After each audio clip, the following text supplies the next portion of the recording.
Erectile bond बद्दलची आतापर्यंत जी माहिती समोर आली आहे त्यामध्ये पुण्यातील काही उद्योगपतींनी काही व्यावसायिकांनी हे इलेक्ट्रल बॉन्ड खरेदी केल्याचं समोर आलंय, ज्यामध्ये BG Shirke construction company, serum इन्स्टिट्यूटचे सायरस पुनावाला, एबीआय ग्रुपचे अविनाश भोसले, बजाज फिनसर्वचे बजाज, पंचशील ग्रुपचे अतुल चोरडिया आणि भारत फोर्सचे अभय फिरोदिया या उद्योगपतींची किंवा व्यावसायिकांची नावं समोर येत आहेत। या उद्योगपतींनी नक्की किती रकमेचे इलेक्ट्रल बॉन्ड खरेदी केलेत आणि तो पैसा नक्की कोणत्या राजकीय पक्षाला मिळाला आहे हे समजतंय का, हे आपण जाणून घेणार आहोत। त्यासाठी मी पुण्यातील मुळा मुठा नद्यांचं पुनरुज्जीवन प्रकल्पाचं काम जिथे सुरू आहे त्या बंड गार्डनच्या परिसरामध्ये आहे। इलेक्ट्रल बॉन्डचा आणि या मुळा मुठा नदी पुनरुज्जीवन प्रकल्पाचा काय संबंध आहे हे देखील या व्हिडिओच्या माध्यमातून आपण जाणून घेणार आहोत। कॅमेरामन अमोल गवाळेसह मी मंदार गुंजारी तुमचं स्वागत करतो।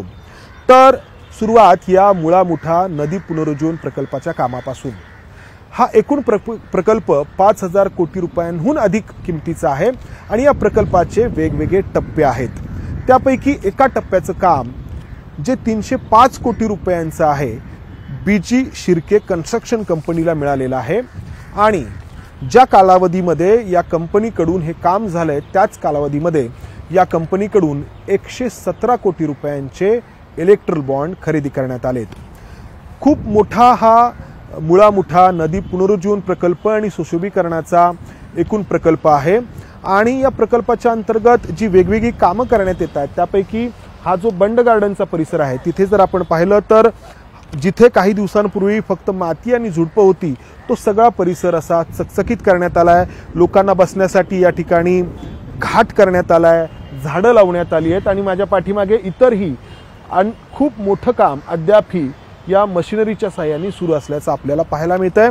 माझ्या समोर देखील खूप अगदी नजर जाईल तिथपर्यंत काही किलोमीटरपर्यंत या प्रकल्पाचं काम सुरू असल्याचं आपल्याला पाहायला मिळतंय। तर त्यापैकी जो एक टप्पा आहे तो बीजी शिर्के कन्स्ट्रक्शन कंपनी करते आहे आणि या कंपनीला मार्च 2022 मध्ये हे काम पुणे महापालिकेकडून एक निविदा काढून देण्यात आलं 305 कोटी रुपयांचं आणि त्याचवेळी जे कुमार या आणखी एका कंपनीला 600 कोटी रुपयांचं काम या प्रकल्पाच्या अंतर्गत नदी पुनरुज्जीवन प्रकल्पाच्या अंतर्गत देण्यात आलं आणि त्या कामाचं मूर्त स्वरूप आपण या ठिकाणी पाहतो आहोत। मात्र याच काळामध्ये या कंपनीकडून 117 कोटी रुपयांचे इलेक्ट्रल बॉन्ड खरेदी करण्यात आले।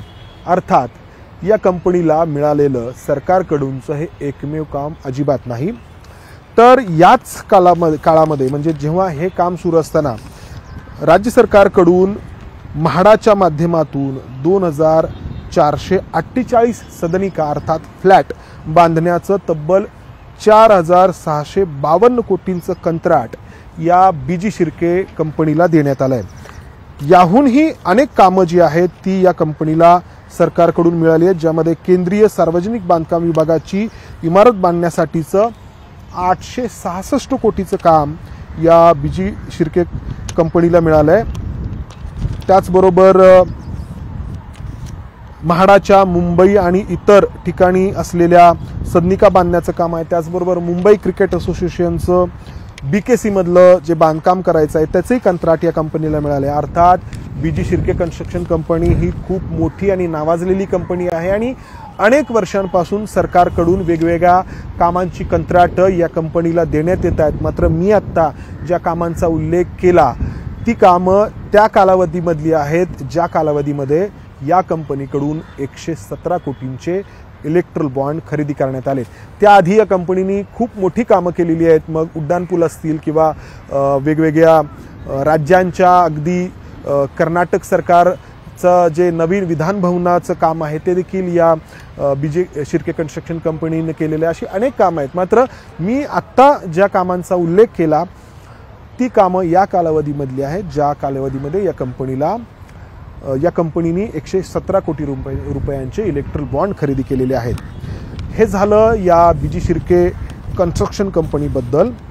पुण्यातील इतरही उद्योगपती आहेत ज्यांनी इलेक्ट्रल बॉन्ड घेतल्याचं समोर आले, ज्यामध्ये मी सुरुवातीला म्हटलं सिरम इन्स्टिट्यूटचे सायरस पुनावाला आहेत, एबीआय ग्रुपचे अविनाश भोसले आहेत, अतुल चोरडिया आहेत, बजाज फिनसर्व आहेत आणि भारत फोर्सचे फिरोदी आहेत.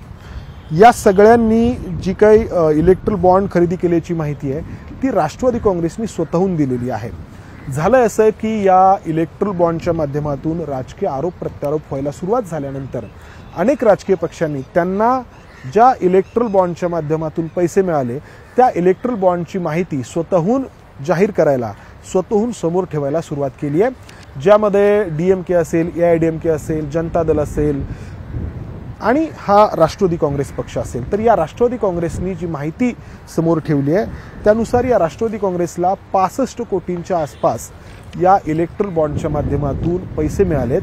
त्यापैकी सर्वात मोठी रक्कम राष्ट्रवादी काँग्रेसला जी मिळाली आहे ती पुणे स्थित म्हणजे पुणे ज्यांचं बेस स्टेशन आहे अशा बजाज कंपनीकडून, बजाज फिनसर्व या कंपनीकडून 7,50,00,000 रुपये या राष्ट्रवादी काँग्रेसला मिळालेले आहेत. त्यानंतर दुसरी मोठी रक्कम आहे राष्ट्रवादी काँग्रेससाठी ती पंचशील ग्रुप या अतुल चोरडे यांच्या ग्रुपकडून 5 कोटी रुपये राष्ट्रवादी काँग्रेसला मिळालेले आहेत.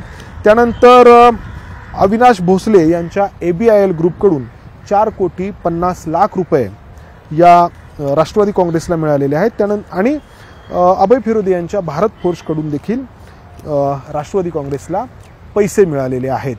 यापैकी काही नावं ही अर्थातच वादग्रस्त आहेत.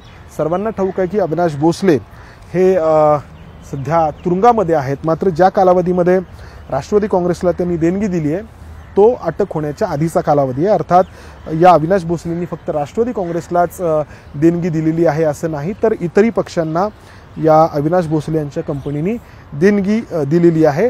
आणि तीच बाब या इतर उद्योगपतींच्या बाबतीमध्ये देखील लागू होते. जसं की सायरस पुनावाला यांची सिरम इन्स्टिट्यूट, या सिरम इन्स्टिट्यूटनी कोरोनाच्या काळामध्ये जे वॅक्सिन तयार केलं त्याच काळामध्ये या कंपनीने मोठ्या प्रमाणात इलेक्ट्रल बॉन्ड देखील खरेदी केले. अर्थात सिरम इन्स्टिट्यूटने खरेदी केलेल्या या इलेक्ट्रल बॉन्डची रक्कम नक्की किती आहे आणि ते नक्की कोणत्या राजकीय पक्षापर्यंत पोहोचलेत हे अद्याप समोर आलेलं नाही. मात्र राष्ट्रवादी काँग्रेसनी जी माहिती समोर ठेवली आहे त्यानुसार 3,75,00,000 रुपयांचे इलेक्ट्रल बॉन्ड किमान एवढे तरी या सिरम इन्स्टिट्यूटने खरेदी केलेली आहेत. तीच गोष्ट इतर उद्योगपतींच्या बाबतीत देखील म्हणावी लागेल. मी सुरुवातीला जसं म्हटलं की या इलेक्ट्रल बॉन्डची व्याप्ती इतकी मोठी आहे की ती पाहता राजकीय आरोप प्रत्यारोप होणं बाकी आहे. मात्र संपूर्ण माहिती या इलेक्ट्रल बॉन्डची समोर येणं बाकी आहे.